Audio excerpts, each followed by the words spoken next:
But I got my boy Money Mike. We've got a good one on tap today. He got the Seahawks. I got these Falcons. The field gonna be looking ugly as hell because he got this bright ass green. I got this red on, but we gonna get it in. We're gonna win. He got ball first. Let's go. I lost the last. Welcome to the all red uniform, man. This is not a bitch. Fuck it. Damn, this shit still got a delay on it. It's an ugly kick. Today, we've got a good NFC matchup on tap between the Atlanta Falcons and the Seattle Seahawks. And the nice kicker! The return is Out of all people, the kicker. The 30-yard line.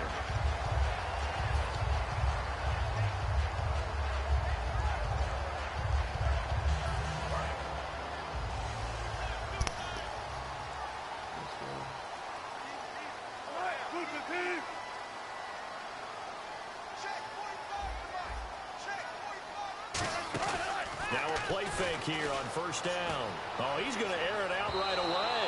And they didn't wait long to take a shot there, that's for sure. But it falls incomplete, and it's second down. Here's the offense. Certainly some threats on this offense, and one of them that they target is Doug Baldwin. Not only does he do a nice job catching the ball downfield, he's also a tremendous blocker that helps unleash the running game. And he went nowhere. He'll lose yardage back to the 29. Time to give a little credit here. That was an excellent read by the guys on the defensive side of the ball. Oh, you're crediting your defense. Got to credit them on that one because they tried to fool him, right? Tried to trick him. Ran a screen. And he fires one that's intercepted. Picked off by Robert Alford. And he's able to get it back to the 33-yard line. Certainly not how they envisioned ending their opening drive here in the first quarter. Too many ones in this play. You know, it ain't live. First drive, first interception thrown. And that last one, that hurts. They come up in an offset eye. After the interception, here's Ryan. Being chased out left. Oh, we threw it back. Oh, look at the oh, shit. He lost the football. Shit. And a big turnover there as his guys will get the football back. The Seattle now ready to march out of the field. And following the interception, just any interception, are you a little bit more cautious when you start that next drive, or no, you just throw that out the window? I think you are. I don't think that there's any way you can run back out there and go, totally didn't affect me. Let's just go ahead and be loose with the football again. You're going to take care of it, but you have to be careful about being too cautious because now you can't run any offense at all. Still want to attack. We'll see how they attack them here. They go play action here on first down. They'll roll him out right. And he'll bring it up here to right at the 40-yard line. It's a gain of 5, and it'll make it second down.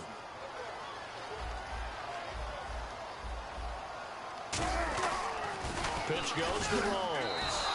They lost 2 there, and it's third down.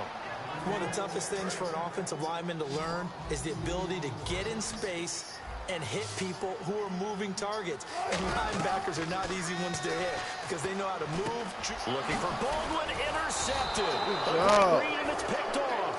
Matt Ryan was incredible against Green Bay, wasn't he? You talk about locked in, throwing the football. Just absolutely incredible. 4 touchdown passes and ran one in. And that put him in some pretty good company there with some other guys who've done the NFL playoffs. Aaron Rodgers, Peyton Manning, and then there's another one who's done it. Who's that? Tobin Rote, 1957 Detroit Lions. Yeah, so those guys, the only 4 with 4 touchdown passes and a touchdown run in the playoffs.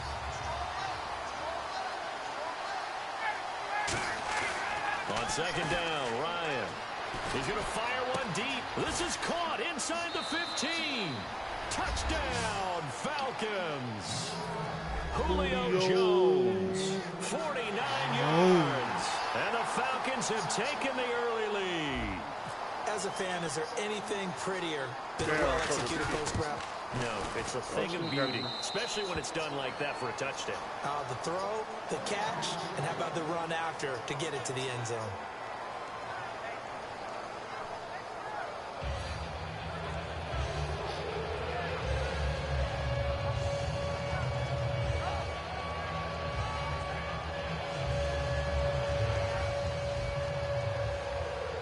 Oh, it's on me.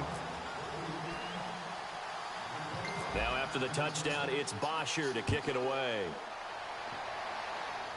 And a short kick, taking it about the 16. And they're going to start this drive in pretty good shape as they get it up past the 30. The Seahawks offense now, they get set to go back to work. And following the interception, we'll see what they can put together on this drive. I hear my old college coach right now. He always used to tell us before every game, the team making the fewest mistakes will win. What they're hoping is that last mistake is their only one of the game. Coaches, that's all they talk about, turnovers, right? Minimizing those and maximizing opportunities. And a few little style points on the juke, but not much room to maneuver after that. Counting down toward the midway point in quarter one. Ain't going nowhere. And at his size, he's a smaller back. You can get him to football. He can kind of get lost, make someone miss. It's good for him. Yeah, it's great for him. I like what you said there. Sometimes he gets lost in the traffic a little bit, but get him out in the open field into some space.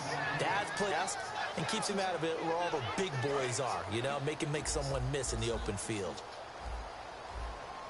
Yeah, the defense definitely showing blitz here. They run with a power back. Rolls. And he's got the first down yardage before he's brought down at the 42. So the run moves the chains, and here we go on first down. I don't know about you, but that almost felt like old-time football there. 3rd and 2 is not necessarily just a running down anymore. A lot of times they want to throw the ball. They went back to the roots. Rush coming, and he's taken down. Brooks Reed in there to get him for a loss of 5. Well, how about that? A dime set on defense, 6 defensive backs. None of them blitz. They're just back there in coverage. Defensive lineman gets the sack. That's where the O-line, they go to the sideline, they keep their helmets on so the cameras can't find them, right? Yeah, the cameras can't find them, but I know one thing. The O-line coach will. An ex-teammate used to tell me all the time, I hate experienced quarterbacks because no matter what, you really can't hide what you're doing. And I think that right there, he knew right away where the blitz was coming from, where his primary guy was going to be, and he ended up going to a secondary target for a nice game. I was just going to ask you, that wasn't the primary target, and he's so good at that, isn't he? I think he knew right away that he wasn't going to get to his primary guy. I think he read that as soon as he got to the line of scrimmage, knew where the pressure was going to come from, and said, I know how to beat that, and that's what he did. So many offenses want to include their running backs into their passing offense and be able to swing the ball out or check it down to them. But sometimes those guys are just not as comfortable catching the ball as they are running it. The first carry for the rookie Procise. And he'll work it inside the 30 to the 29-yard line. Well, they'll say no to the 46-yard field goal try. They're going to go for it. Now on 4th and inches, they're going to want to talk this over. We get a timeout. They'll have 2 remaining as we step aside here in this first quarter. Watching it live on my YouTube, please subscribe to my Twitch account, which is exclusive 30. That's exclusive without the E, 30. The offense here not budging. They're going to fight for it on 4th and inches. They come out here in the eye. Here's the sneak with Wilson. It'll be a pickup of only a yard, and they're able to convert here on 4th and inches. When a quarterback sneak is run well, many at home wonder, what's so tough about that? Just take the snap and under a heavy rush, and down he goes. Sometimes I watch games and wonder why they use play fakes on certain passing situations because it's not going to fool anyone. I don't know if that was the case here, but the end result was the same. No one fooled. The quarterback was hit. They come up in an offset eye. Following the penalty, it's Rawls. And they've got it inside the 10 at the 8. It's a really nice 15-yard pickup, and now it's 1st and goal. Now they'll throw it with Wilson. And he will score. Touchdown, Seattle. Jermaine Kearse from 8 yards out. And the Seahawks just an extra point away from tying this thing up. As a former DB, you might not like to see that, but from a wide receiver's perspective, those are the plays they dream of. Correct on both counts, all right? Because once he took off, I mean, let's face it, that should have been done in Big Sky country. Aren't any speed limits out there? And off he went. Glad I wasn't the one trying to chase him. Now another shot here at the PAT. It's good, and we're all tied at 7 apiece. Alongside my broadcast partner, Charles Davis, Brandon Gaudin hits the Seahawks with a football to begin quarter number 2, as we'll see one following the score on the final play before break. So a tie ball game here as as the kick's away.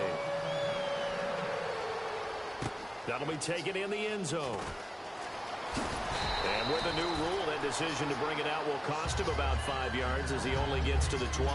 And the gears will shift here as Atlanta will take over on offense. And speaking of gear shifting, a new change in Atlanta. They're going into a new stadium next year. But what a way to say goodbye to the Georgia Dome, huh? They close out in the style that they wanted. That's how you run the ball. The 2016 season, and I go back to when they opened it up in preseason, the first game ever in the Georgia Dome. They threw a bomb on their first series for a touchdown. But it felt the exact same way against Green Bay in the NFC Championship game. It opened in 92, and you're right. It finishes in dramatic fashion. Well, you know, Charles, understandably, all the talk right now about the Super Bowl. Don't forget this week the Pro Bowl as well down in Orlando. New location, back to the old format, AFC versus NFC. And I like that. Now you don't have teammates having to play against teammates. I think it's more recognizable for the fans watching the game. So damn, I've been pressed the button. Also, how great is it that for our friends here at Madden, the game is right here in Orlando, so we can just pop over, check out practices, check out all the events leading up to the game. That should be a whole lot of fun, and it stamps Orlando as a big league city.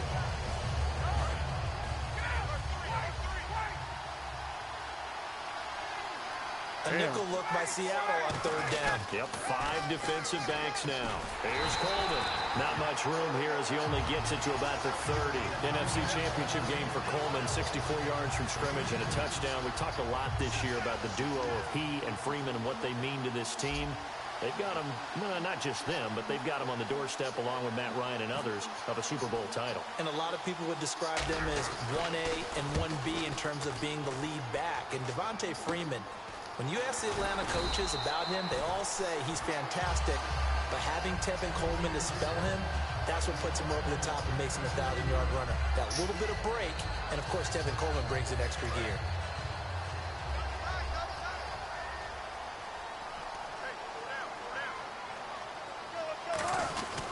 The drive begins with a run by Rawls.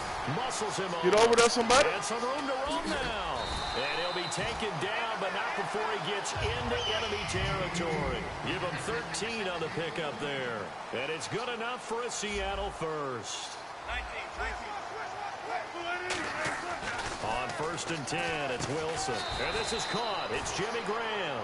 You know, Charles, for Graham, so much concern early in the season about whether he'd be ready to play this year, what would happen recovering from the tendon. Not only was he ready, he played every game this season for Seattle. And it wasn't just the injury concern with Jimmy Graham. It's how Seattle runs their offense. Remember, when he was in New Orleans, he could expect a ton of passes to come his way. But in Seattle, that number was going to be reduced. Would he be able to maximize what they were going to throw in his direction? And he certainly did this year, 65 catches. 65 catches, just shy of the touchdowns, too. It's caught. Pocket. Oh, that's been moved caution. 32. Give him a couple on the catch. It's 2nd and 8. The goal of a wide receiver screen is get enough blockers in front to create a wall and let him pick his spot to run the football. How about the defense there, swarming to it and not allowing that to happen? Did not let him get downfield. On 2nd down, Rawls trying to run inside, but nothing there. Officially, no gain on the play, and they're left with a 3rd and 8. So nothing there. I don't know that that's all in the back, though. You got to look at blocking there, don't you? I would agree with that totally. At some point, they have to win at the point of attack. Instead, game.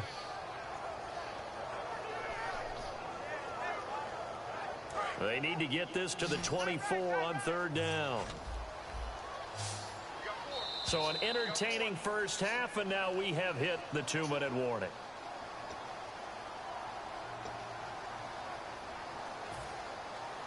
They need to get this to the 24 on 3rd down. Oh, he switched the play up. On 3rd down, Wilson. Oh! Hands on it, but couldn't. Good job, Reed, for reading that. He's got to be kicking himself right there. His team's already picked off 2 passes. That would have been the 3rd in the game. And, boy, they've really played well attacking the football. And his kick is good. Didn't hit it all that well, but he got enough on it to put it through. But there is a penalty marker down. They might be forced to try this one again. So a good kick there, and they finish off the drive with 3. And that should be the goal for an offense. Finish each drive with points. So that's a nice job there to come fucked it up! Woo, get your fuck ass down. Get your ass down. 15 sets him up first and goal. Supposed to be an interception. I seen that shit coming from a mile away. Pick up a nice chunk of yardage on the screen. They send a message to the defense. Rush the passer all you want, but you better be careful. We can hit you out the other